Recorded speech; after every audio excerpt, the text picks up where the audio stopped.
The polling stations are now closed in Afghanistan following today's presidential election. It could take months before the new president is confirmed, but the consensus on the ground today is that it was largely successful, with the election commission chief announcing that the preliminary turnout was 58% of the eligible 12 million voters. Joining me now, Ambassador Christopher Hill. He served as U.S. Ambassador to Iraq and was previously Assistant Secretary for State for East Asian and Pacific Affairs. He is now the Dean of the University of Denver School of International Studies. And we welcome you, Mr. Ambassador. So I know, sir, that you have seen firsthand the difficulty of having free and fair elections in a country that is very much still at war. Was today a success from what you've seen? From all accounts, it seems to have been a big success. I mean, first of all, the turnout was almost double the previous election. Secondly, I mean, there was a remarkable lack of violence through the actual polling. So I give the Afghans a lot of credit. Apparently, it was their military that was out there doing security. Ours played a kind of a much quieter behind-the-scene role. So I think it was really a success so far. Yeah, and those doing security from the Afghan military and police numbering about 350,000 out there on the polling places. All of the three leading candidates say that if elected, they will sign the bilateral security agreement. Is there still a chance, though, in your mind, sir, that the U.S. will withdraw completely at the end of this year? Well, I recall in the case of Iraq, we heard a lot of very positive sounds from the candidates. And then after the election, for some reason, not all the campaign promises got fulfilled. So I think we have to wait and see.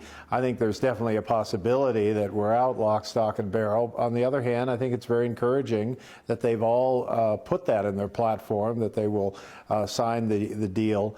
It's already pretty clear what it would be. It would be some 10, 12,000 troops, of whom 2/3 to 3/4 would be Americans. They would be very much in a training role rather than a, out there patrolling type role. So I think those of us who believe it's necessary or it's helpful to have a residual force, I think we're feeling a little optimistic, especially as a result of this election day.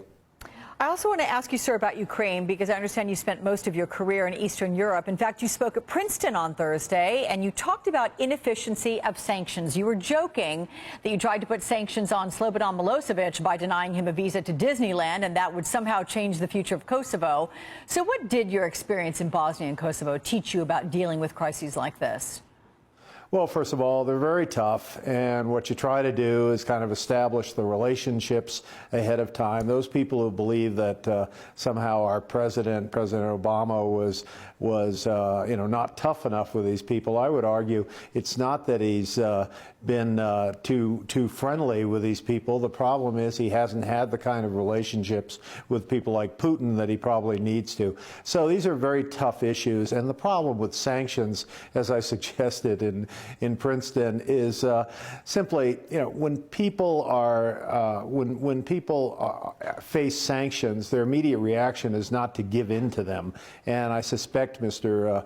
Putin, who certainly is a bit of an irascible character, is not interested in reacting to sanctions by saying, okay, I'll now pull out of Crimea. So sanctions have a limit, and especially when the name of the game with respect to Russia is somehow to bring it more into the family of nations, make it play by the rules. It's been the endeavor for the last 23 years. And so now we are forced, and I think forced is the right word, I don't see an alternative, to lay out a tough set of sanctions. And I think with the result that what we want to see, that is a Russia closer to us, is going to be is not going to be served by that. But you also talk about the need for, despite what's happening right now, that we need to focus less on Ukraine and more on the broader ambitions of Russia. So what do you think those ambitions are?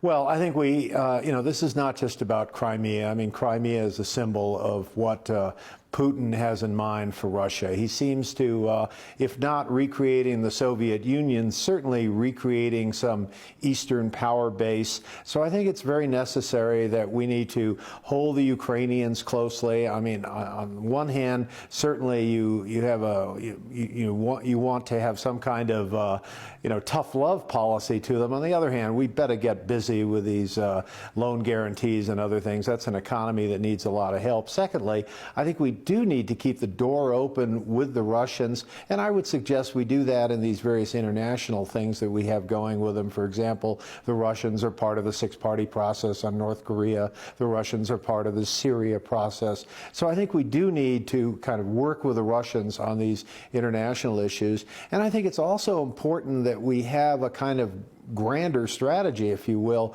where we're working with China and other countries. We need that Russia to understand that they are going to be diplomatically limited by what they've done in Ukraine. And by the way, I don't think Crimea is going to really help Russia. I think it gives them a kind of a surge of adrenaline. Many Russian nationalists are very happy with this today, but the underlying problems in Russia are economic, their failure to move beyond oil and gas production. So they have a lot of problems coming down the road, and Crimea is not going to solve them for them. All right. Ambassador Christopher Hill, thank you for your time.